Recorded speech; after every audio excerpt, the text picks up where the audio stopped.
Bom dia, irmãos, sejam bem-vindos a mais um EBD. Hoje nós estudaremos sobre a esperança, esse item tão necessário, mas que anda meio sumido esses dias. Quando tudo começou, quando essa doença surgiu, a gente ouviu a palavra quarentena e nós achamos que ficaríamos apenas 40 dias em casa. E nós já estamos entrando no 17º mês lidando com essa pandemia e com os desdobramentos que a doença trouxe para nós. A crise econômica, a crise na saúde, falta de medicamentos, de aparelhos médicos, o isolamento que mexe com as nossas emoções. Então eu acho que vai ser uma lição muito apropriada para este tempo. Como os irmãos sabem, a base, do texto bíblico das lições dessa revista é o livro de Filipenses. Nós estamos estudando a carta aos Filipenses e no domingo passado nós descobrimos porque a nossa revista se chama Prosseguindo para o Alto. Se você ainda não assistiu o vídeo da aula passada, vai lá na nossa plataforma no YouTube, você vai achar todas as lições dessa revista.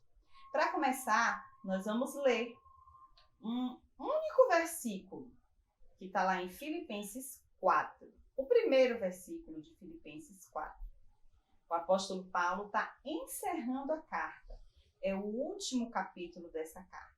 E ele diz assim: portanto, meus irmãos, a quem amo e de quem tenho saudade, vocês que são a minha alegria e a minha coroa, permaneçam assim, firmes no Senhor, ó amados. Um versículo tão pequenininho, mas que pode nos trazer muitas lições. A primeira coisa que a gente tem que saber sobre a esperança, principalmente num momento difícil como esse, é que ela não é circunstancial. O que é circunstancial? A pessoa que tem esperança ou vive de forma esperançosa, ela não baseia a sua esperança nas circunstâncias, nos acontecimentos, no fluxo normal da vida. Porque, como nós dissemos na lição passada, a dinâmica da vida, a dialética da vida é de altos e baixos. Tem momentos que coisas muito boas acontecem, tem momentos que nós passamos por lutas, por perdas, por privações. E entre esses momentos nós vamos recebendo consolo, conforto, ensinamentos. E depois nós desfrutamos de novo de estar em lugares de conforto, de segurança. A gente vê isso na trajetória do próprio Cristo, por exemplo. Que passa um longo período no deserto, inclusive tendo que lidar com as ofertas do inimigo de nossas almas naquele deserto. E isso acontece logo depois que ele passa por um momento muito marcante da trajetória, que é quando João Batista o batiza, os céus se abrem e Deus fala: este é o meu filho em quem eu me regozijo. Esse é meu filho amado, em quem me comprazo. Então, a nossa vida, a dialética da vida é assim. É por isso que Paulo começa pedindo para que as pessoas se mantenham firmes. E eu volto a ressaltar um fato. Paulo escreve a carta de Filipenses da prisão. Então, é uma pessoa que passou por muitas circunstâncias na vida. Há um versículo muito conhecido, que nós evangélicos, inclusive, gostamos de repeti-lo muito. E quando a gente repete esse versículo, a gente sempre está falando da ideia de que a gente é muito poderoso, ou que a gente pode fazer muitas coisas. Até porque esse verbo aparece dentro do versículo, tudo posso naquele que me fortalece. Então, em Deus, eu sou muito poderoso, eu posso muitas coisas. As pessoas repetem isso achando que se acredita desse sentido, se acredita que é este sentido, este conceito. Quando, na verdade, não é bem assim. Se você observar o versículo anterior, inclusive, é uma palavra de Paulo, ele vai dizer assim: eu já tive fartura e passei fome. Eu sei estar bem, também sei passar por momentos difíceis. Eu já estive livre, já estive na prisão. Eu já estive num posto de autoridade, já tive reconhecimento social, já tive prestígio, mas também tive preso, perseguido, açoitado. Por isso eu posso dizer, eu sei que eu posso todas as coisas naquele que me fortalece.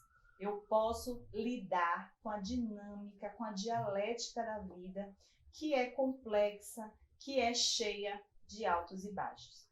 Então, a esperança, Paulo vai falar um texto em que ele faz uma sequência de como é que a esperança é criada, né? E a esperança, nesse texto de Paulo, ele faz uma sequência de coisas que acontecem e começa com a tribulação.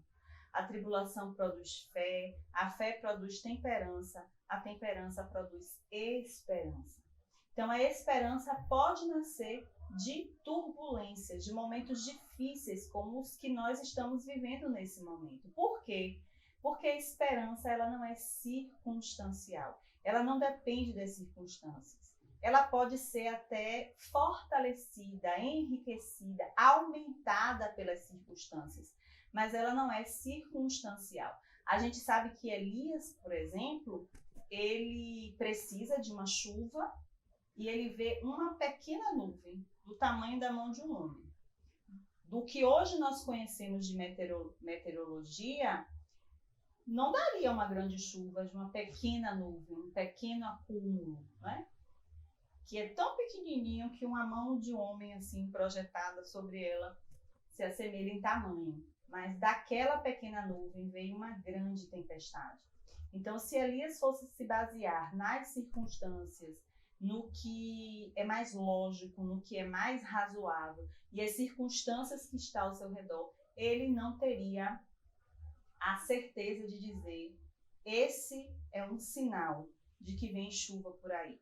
Ele não ia conseguir dizer isso se ele baseasse a esperança dele nas circunstâncias. Nós também temos dois personagens, né? Josué e Caleb, que junto com outros 10 homens são enviados por Moisés para poder ver a terra prometida, trazer notícias da terra prometida. E todos que voltam, eles voltam muito desanimados. Eles dizem: os homens são muito grandes, as cidades são muito fortificadas, os guerreiros são preparados.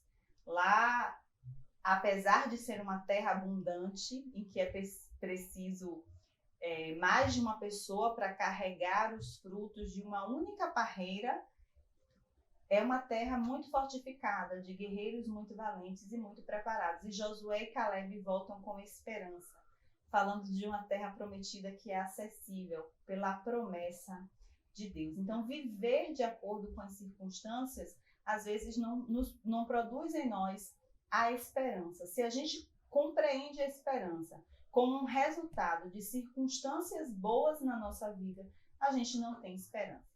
É por isso que na introdução a revista faz questão de frisar algumas coisas. Primeiro, que a esperança é um princípio, né? Então ela vai fazer uma referência a um livro que nós já estudamos, inclusive, 1 Coríntios.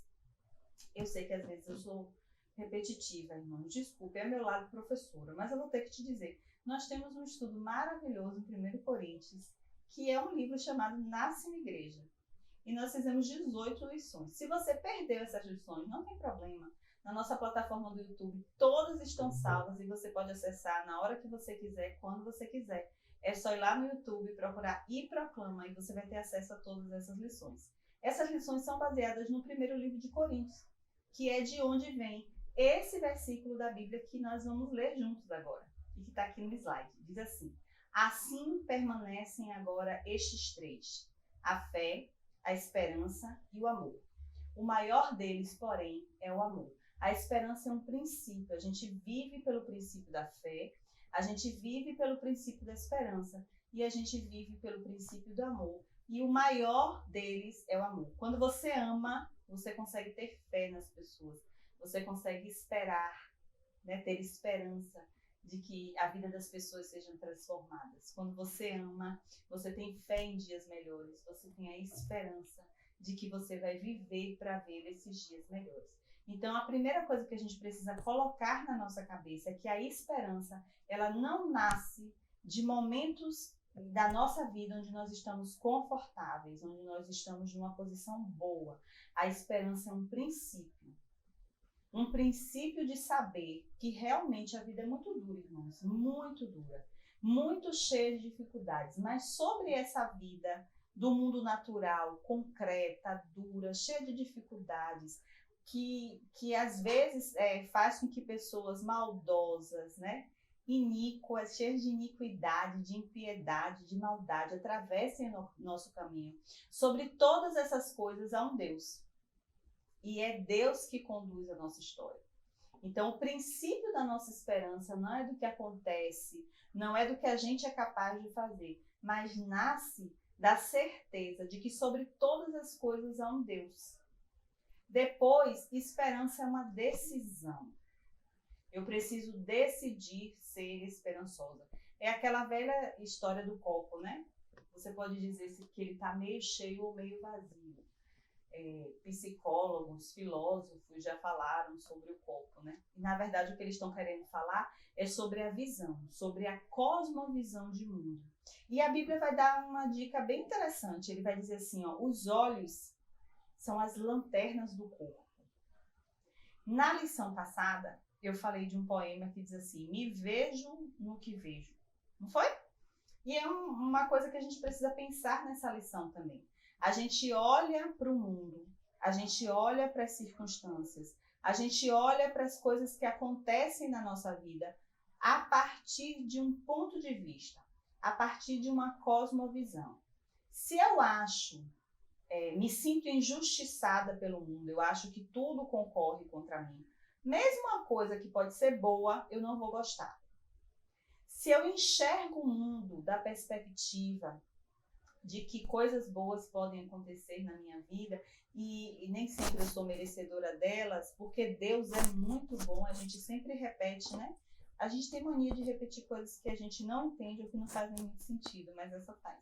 A gente repete algumas vezes, né? Deus é bom o tempo todo Deus é bom. E é uma máxima maravilhosa. Uma decisão maravilhosa da forma como a gente enxerga a vida. Mas no nosso comportamento a gente não age assim. A gente não atua assim sobre o mundo. A esperança é uma decisão. Eu decido ser esperançosa de mundo. Elias pode olhar para aquela nuvem e dizer, é isso, joguem a toalha, o jogo acabou, não tem esperança. Mas ele olha para aquela nuvem e diz, eu vejo uma pequena nuvem do tamanho da mão de um homem e esse é sinal de que Deus vai agir. Isso é um sinal de que Deus vai agir.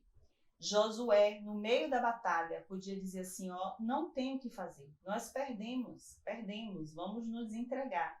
Mas ele ora e pede a Deus que intervenha de alguma forma e pela primeira e única vez na história da humanidade, as leis da natureza se contradizem. O sol para que Josué tenha um pouco mais de tempo para ganhar aquela batalha. E então é uma decisão, você precisa decidir olhar esperançosamente para a vida. Não é para você cair no conto que a gente chama de Poliana, né? O jogo do contente, tudo é maravilhoso, não é isso. A pessoa que toma a decisão de ver o mundo com um olhar de esperança sabe das dificuldades do mundo, consegue enxergar com clareza as dificuldades do mundo, as coisas ruins que acontecem, que pessoas ruins existem, que coisas acontecem e não fazem nenhum sentido, né? Uma criança de 2 anos apresentar um câncer não faz nenhum sentido. Nós tivemos essa experiência na nossa igreja alguns anos atrás. Uma bebezinha adorável de 2 anos que teve um câncer. Não faz nenhum sentido pra gente. Essas coisas acontecem. A gente não faz um jogo do contente, a gente tem noção das coisas. Mas a gente decide ser esperançoso, porque a gente sabe que a nossa vida não é só na concretude do mundo. Nesse mundo, né, concreto. A nossa vida acontece também nos planos espirituais. A gente acredita que há um Deus que intervém sobre essa natureza concreta. E depois a esperança é um exercício. Um princípio. Esse princípio faz a gente tomar a decisão de olhar o mundo com olhos de esperança. E para isso a gente precisa exercitar. Por quê? Porque a gente vive num mundo onde nós somos estimulados a só olhar para o lado ruim das coisas. Eu sou professora, os irmãos sabem, então, por média, assim, média, por ano eu tenho 70 alunos.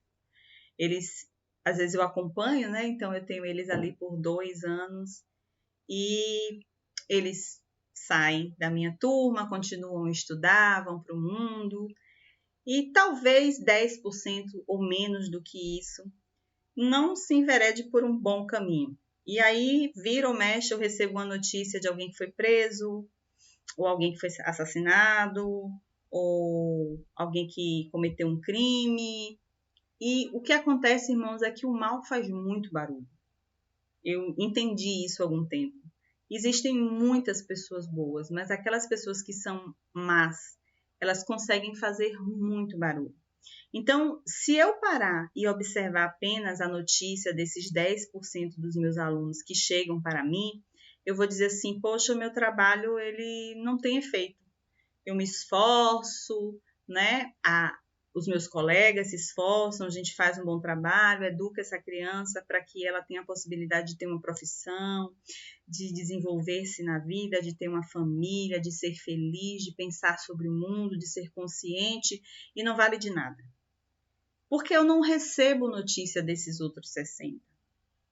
Eu não sei dos outros que deram certo, que estão na vida, que constituíram as suas famílias, que realizaram os seus sonhos, que conseguiram se formar, ou que têm uma profissão, ou que não conseguiram se formar, mas estão aí trabalhando, batalhando de forma honesta e digna.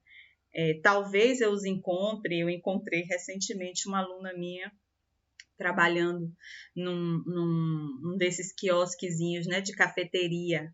Ela deu certo, ela está trabalhando dignamente, esforçando-se para conquistar os seus sonhos, formou a família dela, mas eu não recebo essas notícias. A gente vive num mundo que faz questão de enfatizar as notícias ruins. Então, a notícia de uma pessoa que doou um órgão, um rim, né, em vida, ou fígado, que você pode doar em vida, ou que tem uma atitude caridosa e boa, ela não repercute tanto como, por exemplo, o tal do caso do Lázaro, né, que nós passamos 20 dias só vendo isso, só falando disso, e as pessoas ressuscitando seus crimes, o que foi que ele fez, e a crueldade. E a gente vai vendo essas notícias e a gente vai achando que as coisas estão muito, muito ruins. Então, ter esperança é um exercício. É você filtrar aquilo que você lê e acredita, é filtrar aquilo que você vê, principalmente notícias.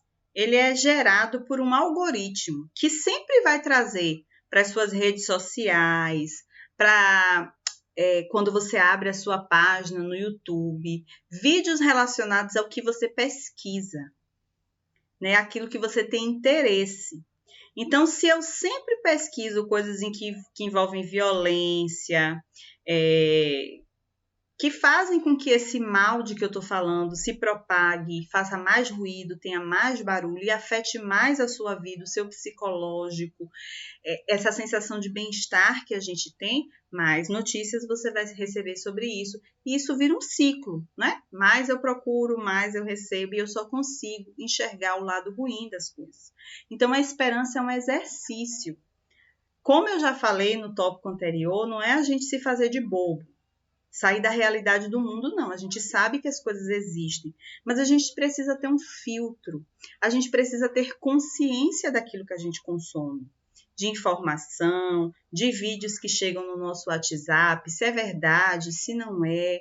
E mesmo que seja verdade, aquilo te faz bem ou te faz mal? As pessoas com quem nós nos relacionamos, né? A gente precisa muito pensar sobre isso. Porque ter uma visão esperançosa sobre o mundo é um exercício. E às vezes esse exercício a Bíblia diz que a gente não deve dar lugar ao inimigo, que a gente deve evitar o abismo, evitar estar tão próximo. E a gente sempre pensa nisso, em evitar o ato mesmo do pecado. Mas às vezes começa exatamente alimentado dessa forma. A gente se torna uma pessoa desesperançada, como a gente não tem esperança, a nossa fé diminui, como a gente não tem mais fé, o nosso amor diminui. E é por isso que a Bíblia diz que nos últimos tempos o amor de muitos se esfriaria, porque a gente não tem a sabedoria desse exercício, entender que a esperança é um princípio. Porque ela é um princípio, eu preciso tomar a decisão de ver a vida de forma esperançosa, e porque eu tomei essa decisão, eu preciso exercitar essa esperança na minha vida, cuidar da minha mente, da minha saúde mental, daquilo que eu vejo, daquilo que chega até mim, saber o que está me alimentando. Isso é muito importante. Mas, para além de atitude, né, a gente tem alguns princípios sobre a esperança. O que realmente nos dá esperança é saber que a nossa vida ganha sentido pela cruz. Nós sempre batemos essa tecla aqui na EBD, né? Se a nossa fé está fiada, lembra da figura do fiador, aquele que garante que se você não puder, ele cobre aquele gasto? Se a nossa fé está fiada nas coisas desse mundo, nas coisas que se corrompem, nas coisas que são terrenas, que têm um fim, os ciclos da gente têm fins, né? Tem algum fim. E se a gente coloca a nossa esperança nessas coisas, obviamente a gente vai ficar desesperançado. A nossa fé deve ser colocada nas coisas que não se corrompem. E aí nós vamos ter vários personagens bíblicos dizendo que a esperança e a fé deles não está colocada em ouro, em prata ou nada do que eles podem comprar. Paulo vai falar sobre isso. A nossa fé é a centralidade da cruz, é Cristo Jesus. E como é que eu alimento a fé dessa centralidade? Se eu realmente passei pela experiência da cruz, se eu tive um encontro com Cristo, se ele foi tão significativo que mudou a minha forma de ver o mundo, de ver as pessoas, se mudou a minha forma de entender o sentido da minha vida, ele vai derramar sobre mim a presença do Espírito Santo. E é o Espírito, a Bíblia diz que o Espírito seria o nosso guia no caminho da verdade. Diz que ele é aquele que nos convence do pecado, da justiça e do juízo. A presença do Espírito, sentir o mover do Espírito na nossa vida, alimenta a nossa esperança. Mas para além disso, a trajetória, e na semana passada nós falamos sobre a caminhada cristã, a caminhada do crente. Na nossa trajetória, nós encontramos com pessoas que têm exemplos positivos de esperança e fé. Evidenciar o bem. É por isso que Jesus diz assim, não pague o mal com o mal, pague o mal com o bem. Evidenciar esses exemplos positivos alimenta a nossa esperança. Pensem comigo, quando você vai num culto, e aí no meio do culto, de alguma forma, alguém pede para dar um testemunho. E ele vai lá e fala sobre a ação natural de Deus na vida dele ou dela. Ele recebeu uma cura, uma pessoa que há muito tempo ele tinha um problema, chegou e eles se reconciliaram, ele concedeu perdão, a pessoa perdoou ele.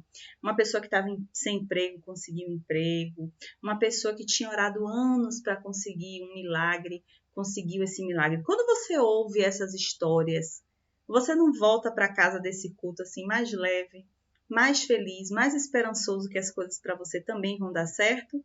Então a gente precisa evidenciar esses exemplos positivos, né? Então o princípio é, onde é que você está colocando sua esperança? Se você coloca sua esperança na centralidade da cruz, o Espírito Santo derrama sobre sua vida mais e mais esperança. E às vezes, para derramar essa esperança no seu coração, ele faz chegar até você exemplos positivos.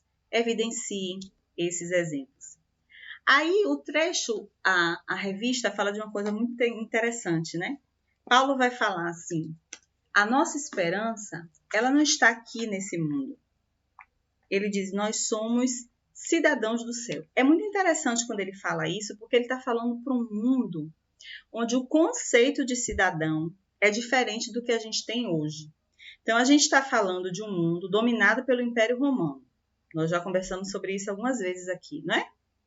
E o Império Romano tinha duas categorias de pessoas, aqueles que eram cidadãos, e aqueles que eram cidadãos desfrutavam de todos os direitos, e aqueles que não eram cidadãos.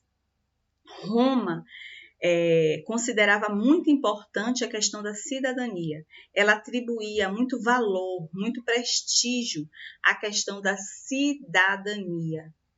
Então, Paulo utiliza esse conceito, que era tão fácil de compreender, porque uma pessoa que não era cidadão romano, ele sabia muito bem como ele era prejudicado, como seus direitos eram negados, como ele era uma pessoa considerada socialmente de segunda categoria. E aquele que era cidadão, ele também sabia muito bem os privilégios de ser cidadão, poder participar das decisões tomadas pela cidade, votar, né? Se ia construir um banheiro público aqui ou ali, trazer água de tal lugar, se ia enviar o exército para tal lugar ou para outro lugar, ele tinha direito a todas essas decisões.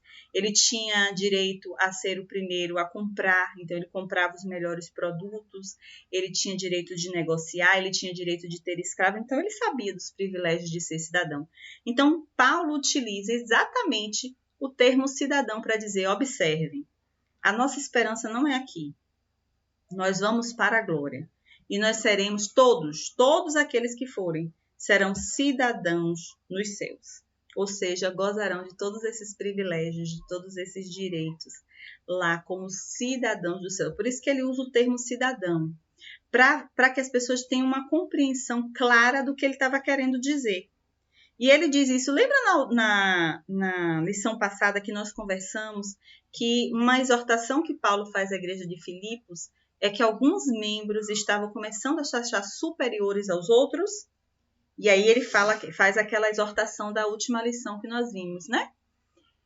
Ele estava dizendo isso para que as pessoas também não se sentissem, assim, orgulhosas de uma posição, ou que elas deixassem a fé para lutar por uma posição de cidadãos no governo romano. Ele disse, tudo isso aqui que Roma faz, nada disso tem sentido, porque isso aqui é terreno, vai acabar.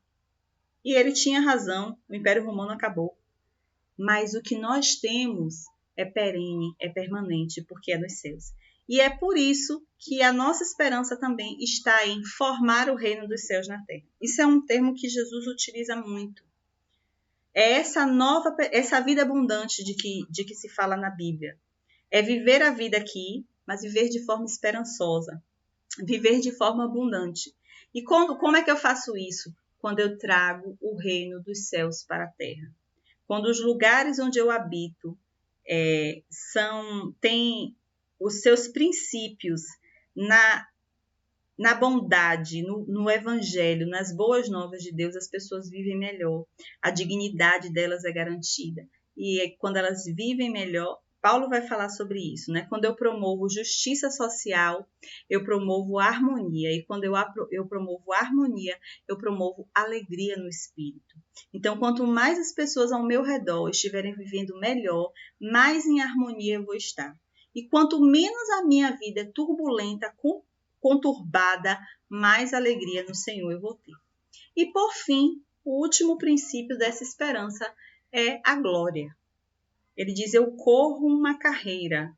Eu me preparo como atleta e corro uma carreira para um objetivo final, que é ter a estatura do varão perfeito. E aí eu vou voltar para aquele tripé que a gente sempre fala aqui na EBD. A vida do crente são 3 processos.